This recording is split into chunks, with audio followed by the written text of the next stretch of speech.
yeah, all 14 of us are going to save the animation industry.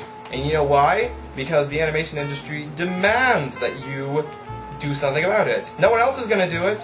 Why should it be left alone? Why, I ask you why. But anyways, so on to the cartoon news for this week. It's been the past week of stuff going on, and it's kind of interesting. I'll save the best story for last because it's something that sparked a lot of topics at the beginning of the time. Let's just talk about DVD releases at the start of it. The first story that's coming at you is pretty much just about a deal that's being made between Shout Factory and Hasbro, which are... Shout Factory is a DVD producing company, and Hasbro we all know and love for such wonderful franchises as G.I. Joe and Transformers and My Little Pony and stuff like that. So, most recently, it has turned out that Hasbro has given the exclusive distribution rights of their shows to Shout Factory, who's going to be distributing them to store shelves, who's going to make sure that as soon as shows are done on TV, or at least aired, or soon after they're done airing, are going to be released on, it looks like it's going to be first volume sets and then full season sets, and accordingly, we are incredibly excited and look forward to presenting these highly entertaining series on family home entertainment shelves, having worked closely with Hasbro Studios on top brands like animated series Transformers Prime, G.I. Joe Renegades, My Little Pony Friendship is Magic, and more. So this is a good thing for people. I'm happy about this simply because one more thing that happened this week as far as DVD goes, the Adventure Time Season 1, complete Season 1, was released this last week. In fact, it was just 2 days ago, actually, because today's the 12th. So this makes me happy because for the longest time, the problem that Western animation dealers have had with their shows is that they would release volume sets, which would have sporadic episodes just released to store shelves, and it would just be kind of at the checkout lanes, and you would see it, and you wouldn't really have a way to get the full season. It just wouldn't be available. So this is a good thing. It's kind of a good shift towards that, which, you know, studios like Funimation and ADV have been doing for a while. Now we're kind of seeing it hopefully a bit more in Western animation as well, because if you want to purchase a series, you want the whole thing in one hand. You want to be able to go to the store and say, I would like the full first season in my hand. Not just a few episodes, not sporadic volumes, the whole thing. So, there you go. So, that's a good thing, and hopefully the shows they come out with will be good as well. Nope, it's mostly cartoons. What do you mean you can't believe they resurrected Duel Masters? It made money, it kept the kids entertained, so that's all that matters. I actually don't have that much to say on Duel Masters, except I don't really have that much satisfaction with it, I guess. It just seemed like a kitschy kid show, I guess. Speaking of kitschy kid shows, I don't know, well, I know what kitschy means, but I'm being silly. Here's a DVD release that I bet everyone has been really, really excited about. I bet all of you have been really looking forward to this. Guess what? We're getting a new Scooby Doo animated movie! Oh yes, we have been waiting for so long for another movie with the Scooby Doo gang. And it's on Blu-ray! It's on Blu-ray! Oh yes! Thank God we needed it on Blu-ray. It wasn't good enough that we had a DVD copy of it. I needed it in perfect crystal clear image. Just all the fun of it. And the best part of the whole thing, yes, ladies and gentlemen, we have the new film called Big Top Scooby-Doo, which is going to make its debut on October 9th. So in a couple months, you can own a spectacular movie about where Scooby-Doo and the gang work at a circus. Yes, that's right. When the Bransusi, I'm not going to pronounce Italian, circus comes to town, Fred, who has he's always dreamed about being a big top performer, jumps at the opportunity to visit. And upon their arrival, Scooby and the gang learn the circus performers have been terrorized by a werewolf, who has not only frightened them, but has also stolen jewelry from the circus spectators. Could we suggest hijinks coming from all of this? And since the circus is blamed for the attacks, they're desperate. So what do? Why, they call upon Scooby-Doo and his pals, of course, and there's lots of hijinks involved, and it's another Scooby-Doo movie, is pretty much it. I don't think I could shove any more sarcasm into this, even if I tried. There is absolutely, yeah, nothing... There's nothing bad about it. It's just another release of a Scooby-Doo movie is the only thing. To be fair, I would prefer it to stay animated. The live-action movies were horrendous. Horrendous altogether. So let's keep it in the animation medium. Can we, people? Can we please keep it in that? So it does make money. It is the franchise that has made Hanna-Barbera and now Warner Brothers money since the 1970s, and it will continue to do so. And to be fair, the string of Scooby-Doo movies we've seen have been pretty harmless. There hasn't really been one that was overly bad. It just got to a point where it was like we got like a level line of entertainment where, unlike the earlier films that came out, like we all know the good ones, which was stuff like Scooby-Doo on Zombie Island, or the Cyber Chase, or the Alien Invaders, where the actual monsters were real monsters, and then they decided, now that's too cliche, let's go back to the cliche, where they're just people in masks just trying to steal money, kind of thing. That's pretty much the level that we stoop down to, and just keep making more and more money, and there will be more Scooby-Doo series. Actually, Scooby-Doo Mysteries Incorporated will be coming back soon, so we have that to look forward to, but you know what? There's that. That's that. It exists. It is a thing that exists. So I hope you're all really excited for that. I know I'm not really. Okay, I'm not trying to be mean to it or anything. It's just really easy to pick on. Is the only thing. Clichéception. Yes, that's exactly it. Yeah, I think the problem is that they started off good and then he just dropped. But anyways, on to the next story, and this is actually a series announcement, which is something that we all know and love. Teenage Mutant Ninja Turtles. Yes, the Nickelodeon network, which we all know and love for great shows like SpongeBob and stuff. Lots of good stuff. Actually, it has a lot of good stuff. I just picked the most obvious answer. Is creating a new TMNT series. A new Teenage Mutant Ninja Turtles series that will be airing on September 29th. So in a couple of months we will have that. And the premiere is going to be at 11 a.m. on Saturday, so it's going to be in that morning slot there. Basically, it's going to retell the origin story of the Turtles. The only twist for this whole thing is that it's all going to be CGI, kind of like the 2005 TMNT movie was, but a little more slapsticky. It's going to be kind of a return to the 80s series instead, like the original 80s series that was the big cash cow for the whole series. Despite the fact the original comics were really dark, to begin with. But we're going to bring it back to the cartoony era, and it has a bit of a nostalgia charm to it, which is what they seem to be banking on. So that's why we're going to get that.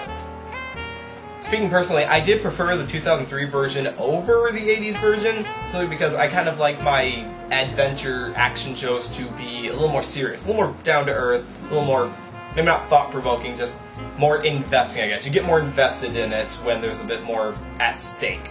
The way they got it set up now, it's going to be fun. It's going to be lots of fun. Lots of up-in-the-air, fun action going on. I wish I had more to say about it, but that's pretty much the only thing, too.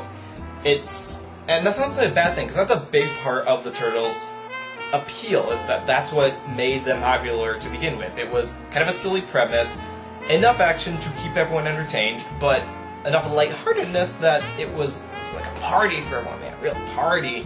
So it's going to be interesting to see how this actually fares against the more grittier series that it would have to compete against now, because, I mean, let's be honest here, that kind of call back to the 80s can backfire tremendously. It has to be handled with a love. The series creators have to love what they're doing, I guess is the only way I can put it there. So, a whole month of Turtles. I've actually thought about that. Yeah, we could have like a month of like the 80s Turtles, and then you could have the 2003 version, then you could have the movie, and you could have this version, and we could have a whole month of Turtles, and it would be totally tubular. And we would be talking like this, man. We'd be talking like Raphael all the way through. We'd be eating pizza, and it'd be like Turtle power all the way, man. And like you'd be grabbing your bow staff, and you'd be like totally beating bad guys, and oh my gosh, man, we'd be like living in rocket power all over again. I just insulted the entire state of California, and I apologize. It would be interesting, but again, the lightheartedness of it will work if they play it up like with a good heart to it. If they play it up in this series that's coming out on Nickelodeon just because they think it's what the kids like, it's gonna fail. It's gonna be really bad and it's gonna be really embarrassing. So let's not do that. So let's move on to something that, okay, this is a huge story that I think everyone's already heard about at this point, but it's worth bearing because it produced a lot of discussion for everyone. Okay, The Legend of Korra completed its run for Season 1 about a month ago. Apparently that wasn't enough for people. That was not enough for the creators and the people at Nickelodeon. So The Legend of Korra, the follow-up to the Avatar series, is not just getting a second season, the first season is getting more episodes.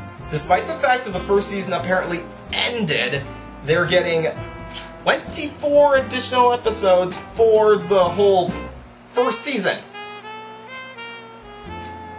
Oh my gosh on this whole thing. It's kind of mind-boggling that not how popular this is, not how popular the series is, because we knew it was going to be popular, like, even before the first episode aired, we knew it was going to be popular. It's mind-boggling the way the creators have taken this, I guess. For the first 11 episodes of Korra, it was really, really intriguing, the continuation of the storyline in the world they're in, and how everyone had kind of adapted to it, and this really deeper story about, what's the term I'm looking for here? Basically, when you have a group that's being suppressed and they're trying to, like, level everyone, the equalists, kind of socialism is pretty much what it's going for, what it was going for a while, and it worked really well. The finale didn't please a lot of people, did not please a lot of people. I was entertained, I was not satisfied, if that makes any sense. Like, I knew how it was ending, I was entertained by it, but it could have been better. I guess I think it could have been better. But we got entertainment, and now we're getting more episodes. So the question is, how are they going to continue on the story of the first season? Because I assume that the first season takes place in, like, Korra's first year of learning airbending, because it's called Book 1 Air. The next one is going to be like a time jump. Like, it's going to be like a couple of months or so after the first season ended, and that's that. They'll continue on from there. I don't want to assume what's going to happen yet, because, I mean, a lot of stuff could happen. But the fact that they're adding more episodes to a season that was already concluded kind of makes me worried. Like, this is not how you run a production. This is not the way that you run a dog and pony show. It needs to be, like, you need to think it out before you go into the before you go into the filming stage, pretty much. So, I don't know how we're going to do this. Although that's an interesting theory, Hardy, about Asami becoming a villain, like being kind of bitter about what happened with her father, and of course the whole thing with getting together. So they could just push her over the edge. We don't know, but it would be entertaining to see that, because she's proven herself capable in battle before. Point still stands. Whatever happens is just going to, happen. And there's not really anything else that I can do about it. I can just say that I have my fingers crossed that they do it well. I pray that they will do it well. But that's coming up later, like more episodes coming up, so look forward to that. All you people who want more Korra, you got it. As long as we have more Boomy, we'll be happy. I would hope so. And our final story for tonight is pretty much the roundabout way to end this, because we just got done watching Samurai Jack, we just got done talking about all things Genndy Tarkowski. He's getting a lot more work. Our good man who created Samurai Jack and Dexter's Laboratory and the Clone Wars series and Symbiotic Titan and just finished Hotel Transylvania is getting a lot more work. Sony Pictures has just signed the man, like, just yesterday, to kind of like exclusively make films for them. He's kind of like in their arsenal now, I guess it was. So he's going to be given creative freedom to do what he wants. He's going to be given like a larger amount of freedom to just, again, make the films that he wants to make at Sony, at Sony Pictures Animation. Apparently he's really happy about it. He, he's got a unique style to it, and because at Sony Pictures Animation, quote, "I found a new home where I've been given the opportunity to create new stories, characters, and perhaps even push the boundaries of animation." So, depending on how well Hotel Transylvania does, I guess we'll see how well he's adapted to working for Sony Pictures Animation, because this was actually his feature-length debut. He's never made a film before. Unless you count the Powerpuff Girls movie, but I think he co-directed that one, technically. But in any case there, I am really hoping that, what we're all hoping for, that he uses this opportunity to make the season finale, the whole series finale for Samurai Jack. Please, I beg of you, use your power. If you're at an animation studio, and you have the resources, and you have the support, you have the monies, because you've got support behind you now, make that movie! The only concern, of course, is that Sony Pictures and Entertainment does CGI films, so we're going to be kind of pressed to see if Samurai Jack is done in CGI. It shouldn't be. It should be in 2D. It should be just in 2D. Well, in any case, that's what he's doing, and in a roundabout way that we kind of see what he's been doing in the past few years, because, I mean, after Clone Wars ended, he tried Symbiotic Titan, that didn't really work out, so he's working in feature films now. The man's working in feature films, and we love his work, we love his early stuff, we'll find out how his later stuff does. Helps up on that. So that's the updates for everything that went on in the cartoon news for the past week. And I'm sure there'll be more stuff coming as the summer continues on. We have more films coming out. Ice Age 4 comes out tomorrow, like the 13th, Friday the 13th. So those results will come in. And that's pretty much the only one I know about right now. I think there's a few more animated films coming out this summer, but we'll have to wait and see how those do. In the meantime, keep an eye out for some of the other series coming to TV in the fall. And enjoy your summer months while you can, because we're going to be getting a whole bunch of new stuff coming at us very soon. So, that's your cartoon news, and have a happy Friday the 13th.